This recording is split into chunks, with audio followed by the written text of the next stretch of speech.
یا ایھا آمنوا لا ترفعوا اصواتکم فوق صوت النبی. بڑی اہم ترین یہ آیات آ رہی ہیں اگلی دو. اے ایمان والو، اپنی آوازوں کو مت بلند کرو نبی صلی اللہ علیہ وآلہ وسلم کی آواز سے. وَلَا تَجْهَرُوا لَهُ بِالْقَوْلِ كَجَهْرِ بَعْضِكُمْ لِبَعْضٍ، اور آپ صلی اللہ علیہ وآلہ وسلم کے ساتھ اس طریقے سے اونچی آواز میں گفتگو مت کرو جس طرح تم آپس میں ایک دوسرے کے ساتھ کرتے ہو. آپ صلی اللہ علیہ وآلہ وسلم کا ایک پروٹوکول ہے، ان تحبط اعمالکم وانتم لا تشعرون.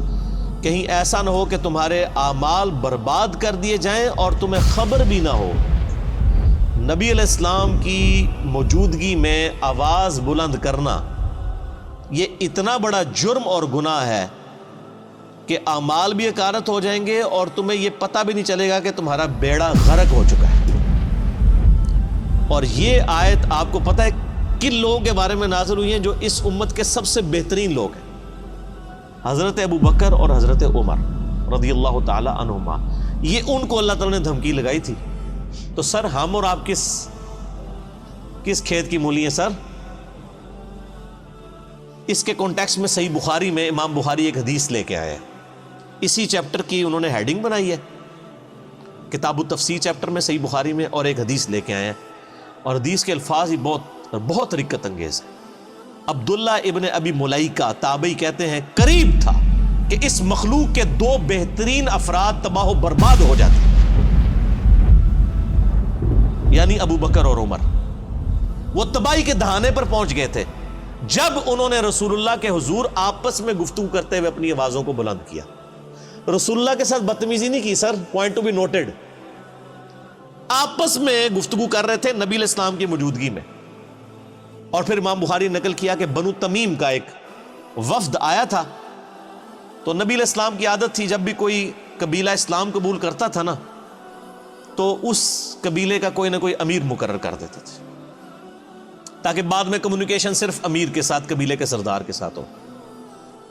تو حضرت عمر کا مشورہ تھا کہ ایک شخص تھا اقرا، اس کو امیر مقرر کیا.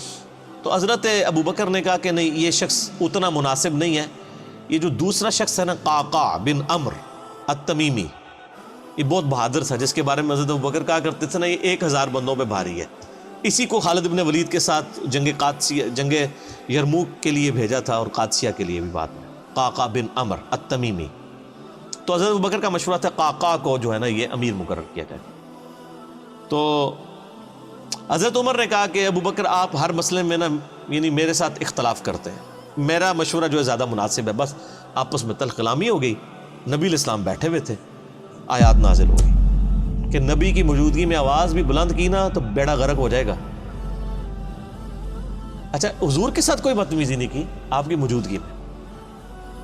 یہ آیات نازل ہوئیں تو اس حدیث کے الفاظ ہیں کہ حضرت عبداللہ ابن زبیر کہتے ہیں یہ آیات جب نازل ہوئیں تو حضرت ابو بکر، حضرت عمر جو ہے نا یہ تو نبی علیہ السلام کے سامنے اتنی پست آواز میں بولنا شروع کر دیا کہ آپ کو آواز سنائی بھی نہیں دیتی تھی.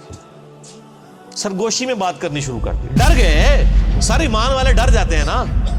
حضور کے ساتھ جب بات کرتے تھے تو سرگوشی میں، اور حضور صلی اللہ علیہ وسلم کہتے تھے اونچا بولو مجھے سمجھ نہیں آ رہی.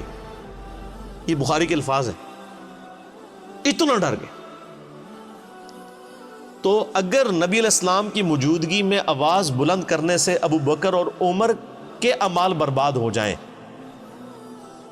تو نبی علیہ السلام جس بات کا حکم فرما دے اس حکم کی کو مخالفت کر دے اس کا بیڑا غرق نہیں ہوگا. آج ہم کسی کو بتائیں کہ بخاری اور مسلم میں نماز کا طریقہ یہ لکھا ہے کہ نبی علیہ السلام رکوع میں جاتے وقت، رکوع سے اٹھتے وقت رفع الیدین کرتے تھے، اور تم بھی اسی طریقے کے اوپر نماز پڑھو، اور وہ کہ جی میرے بابا جی یہ کہتے ہیں، میرے عالم صاحب یہ کہتے ہیں، میرے ابا جی تہنج پڑھ دینے، تو اس کے اعمال بچ جائیں گے. اگر نبی علیہ السلام کی موجودگی میں آپس میں گفتگو میں آواز بلند کرنا تباہ و برباد کر دے گا اعمال کو، اور نبی علیہ السلام جس بات کا حکم دے رہے ہیں اس سے مخالفت کرنا اس سے 1 کروڑ گنا بڑا جرم ہے.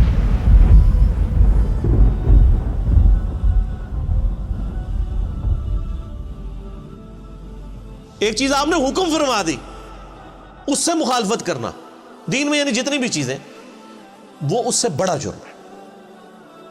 اس کے اندر امپلائیڈ ہے یہ چیز. یہ نہ سمجھے کہ یہ حضرت ابوبکر عمر کے لیے اور آج جناب ہماری تو خیر ہے جو مرضی کرتے رہے, ہم نے کون سا حضور کے پاس جا کے بیٹھنا ہے کہ ہماری آواز بلند ہوگی.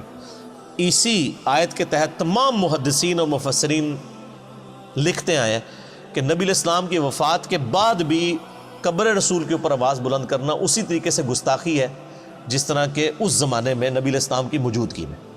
حتیٰ کہ صحیح بخاری میں موجود ہے, حضرت عمر ایک دفعہ رضی اللہ تعالیٰ عنہ مسجد نبوی میں, یعنی آپ نے دو بندوں کی گفتگو اونچی آواز سے سنی, آپ نے بلایا کدھر کے رہنے والے ہو, کہنے لگے ہم طائف سے ہیں.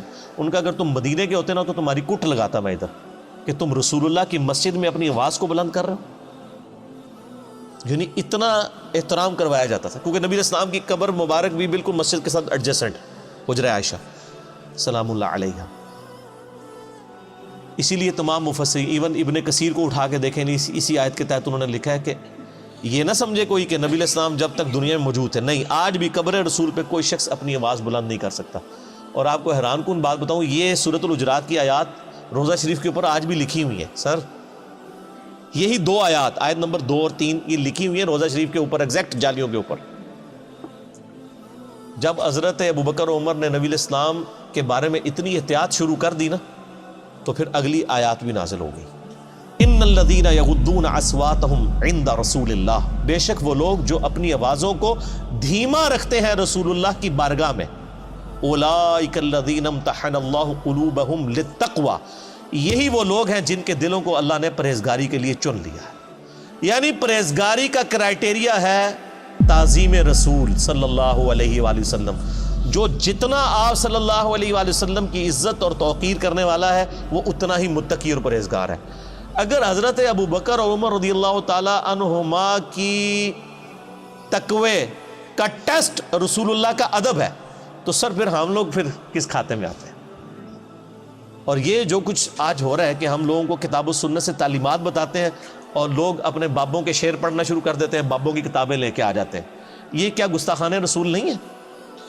یہ بھی اسی لیول کے بلکہ اس سے بڑے گستاخان رسول ہوں گے کہ اگر یہ نبی علیہ السلام کی موجودگی میں آواز بلند کرتے, وہ چھوٹا جرم ہے اس مقابلے میں کہ آپ کوئی حکم دیں اور آپ کہیں جی میں نے تو اس پہ نہیں چلنا, میں نے تو اس چیز پہ چلنا. بہت بڑا لمحہ فکر. اسی کے تحت بخاری میں ایک اور حدیث ہے, ایک صحابی کی نیچرلی آواز اونچی تھی. جب یہ آیات نازل ہوئی نا, انہوں نے مسجد میں آنا ہی چھوڑ دیا, سر گھر بیٹھ گئے. نبی علیہ السلام نے پوچھا 3-4 دن ہوئے وہ بندہ نظر نہیں آ رہا, پتہ کرو بیمار ہے کیا ہے. پتہ کرنے گئے تو انہوں نے کہا جی میرے قرآن میں تو آیات نازل ہو گئی کہ جس کی آواز بھی بلند ہوئی تو مارا گیا, تو میری تو آواز ویسے ہی اونچی ہے, تو میں تو پھر وہاں پہ گیا تو میرا تو بیڑا غرق ہو جائے گا. اور وہ یہ سمجھ رہے کہ میرے بارے میں نازل ہوئی ہیں, انہوں نے خود ہی ایزیوم کر لیا. نبی علیہ السلام نے پھر پیغام بھجوایا کہ وہ مومن ہے, اس کی آواز نیچرل اونچی ہے, اس کو تیرے بارے میں مسئلہ کوئی نہیں ہے. یعنی ان کی نیچرل آواز تھی تو ان کو بینیفٹ آف ڈاؤٹ دیا گیا کہ یہ اونچا بولتے ہیں, وہ علیحدہ معاملہ ہے. یہ ان لوگوں کے بارے میں یعنی کہ آپ اسلام کی موجودگی میں جو جان بوجھ کے کوئی جھگڑا کر کے آواز بلند کریں, اس طرح کی صورت ہے. ویسے اگر کوئی بولنے میں ویسے جس کی آواز بلند ہے تو اس کو بینیفٹ آف ڈاؤٹ دیا گیا, یعنی یہی دین فطرت ہے نا. تو بہر صحابہ کرام کو آپ دیکھ لیں, اللہ فرماتا ہے ان کے دلوں کو ہم نے تقوی کے لیے چن لیا ہے. جو رسول اللہ کے حضور اپنی آوازوں کو پست کرتے ہیں, لہم مغفرۃ و اجر عظیم, ان کے لیے مغفرت بھی ہے اور بہت بڑا اجر ہے. جو نبی علیہ السلام کا ادب کرنے والے لوگ ہیں, آپ علیہ السلام کی بارگاہ میں مؤدب بن کے بیٹھتے ہیں. رسول اللہ علیہ وسلم کا ادب آج بھی اسی طریقے سے. قبر رسول کے سامنے یہ آیات اوپر لکھی ہوئی ہے روضہ شریف کے اوپر, اور وہاں پر بھی یعنی آپس میں تو گفتگو کرنی ہی نہیں چاہیے کسی کو, اشاروں کے ساتھ گفتگو.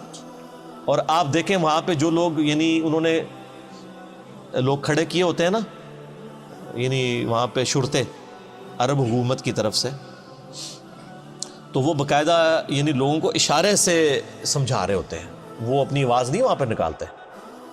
ٹھیک ہے. اور ہمارے ماشاءاللہ پاکستانی اسلام عرض کرنے کے لیے جاتے ہیں نا تو پھر جالیوں کے سامنے کھڑے ہی ہو جاتے ہیں. وہ یہ بھول جاتے ہیں کہ پیچھے ہزاروں لوگ ہیں جو باب السلام سے داخل ہو کے باب البقیع سے انہوں نے باہر نکلنا ہے.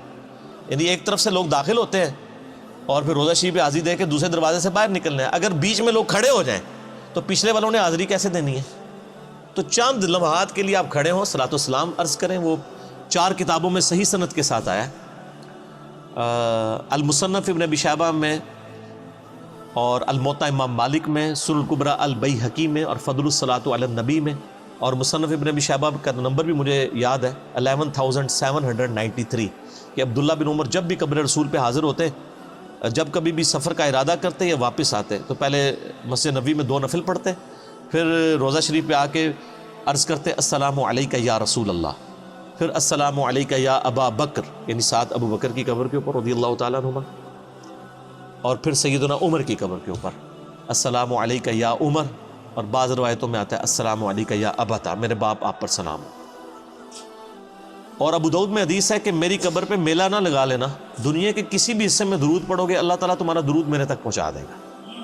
تو درود پڑھنے کے لیے بھی وہاں پہ میلہ نہیں لگایا جا سکتا، وہ لوگ پورا جناب وہ صلاۃ و سلام شروع ہوتے ہیں، پھر وہ آدھا گھنٹہ کھڑے رہتے ہیں، پھر سیلفیاں بنا رہے ہوتے ہیں، پھر ویڈیو ریکارڈ کر رہے ہوتے ہیں اور سمجھ رہے ہوتے ہیں کہ نیکی کا کام کر رہے ہیں۔ نبی علیہ السلام فرمایا کہ درود و سلام کے لیے بھی میری قبر پہ میلہ نہیں لگانا، یعنی سب سے بہترین کام روضہ شریف پہ کیا ہو سکتا ہے؟ صلاۃ و سلام عرض کرنا۔ درود شریف صحیح مسلم میں حدیث ہے جو ایک دفعہ درود شریف پڑھے اللہ تعالیٰ اس پہ 10 رحمتیں نازل فرمائے گا، سنن نسائی میں موجود ہے 10 رحمتیں بھی نازل فرمائے گا، 10 گناہ بھی معاف کر دے گا، 10 درجات بھی بلند کر دے گا۔ ٹھیک ہے، لیکن فرمایا میری قبر پہ میلہ نہیں لگانا، درود کے لیے بھی سلام عرض کریں، دوسرے باہر نکل جائے، باہر بیٹھ کے درود شریف پڑھیں، دنیا کے کسی حصے میں پڑھیں گے سلام پہنچ جائے گا۔ سنن نسائی میں حدیث ہے کہ کچھ فرشتے ہیں جو زمین میں سیاحت کرتے ہیں اور میرے امتیوں کا سلام میرے تک پہنچاتے رہتے ہیں۔ بخاری مسلم میں حدیث ہے جو آپ نماز میں پڑھتے ہیں السلام علیکم ایھا النبی ورحمۃ اللہ وبرکاتہ، السلام علینا وعلی عباد اللہ الصالحین، تو اللہ تعالیٰ زمین و اسمان میں ہر بندے تک جس پہ آپ سلام پڑھ رہے ہیں سلام پہنچ جائے گا۔ السلام علینا وعلی عباد اللہ الصالحین، عباد اللہ الصالحین میں تمام انبیاء، تمام فرشتے، تمام صحابہ اور صحیح العقیدہ جو اولیاء اللہ گزرے ہیں وہ سارے کے سارے شامل ہیں، اللہ تعالیٰ سلام پہنچا۔ بہرحال یہ ایک ڈیٹیل طرف ٹاپک ہے میرا، درود شریف پہ مسئلہ نمبر 56 آپ ڈیٹیل کے ساتھ 2 گھنٹے کا دیکھ لیں، اس میں میں نے کئی ایک احکامات اور بھی بتائے ہیں۔